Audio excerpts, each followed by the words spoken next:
اليوم كنت جالس في القهوه حتى قررت نمشي نشوف البارسا كيهزوا لا ليغا. اول حاجه درت شفت ارخص واقرب طياره، تما عرفت باللي خاصني نطلع لطنجه نتوكلوا على الله. غير هو اول حاجه كان خاصني نزير رجلي مزيان، حيت في اليومين اللي قبل كانت طرطقات ليا الشوفيه في واحد الماتش، طرطقات بالمعنى الحرفي، يعني غادي نمشي عريجه. هزيت الباسبور ديالي، تيشيرت الكحله البارسا، تيشيرت البلو غرانات البارسا. دابا عاد نشوفوا الباكاج الاخر، كنجمع شويه من كل حاجه. سماق نوض على سلامتك. ضرب لي الحطه ووجد لي اتيكتيكه النحله ابو رجيله وحده، حيت كيف ما قلت لكم خاصني نمشي في اخر تران غادي لطنجه، لانه الصباح بكري عندي الطياره، وهذا الشيء صادف نهار سبيسيال. اول مره منذ زمن ما كنجريش.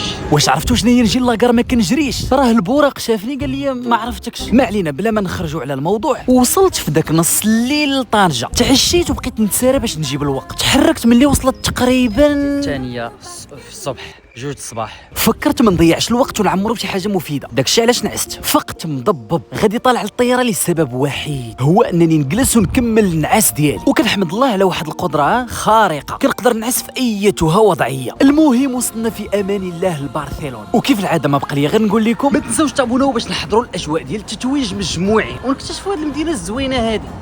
اخباركم؟ باقي ما عنديش تيكي.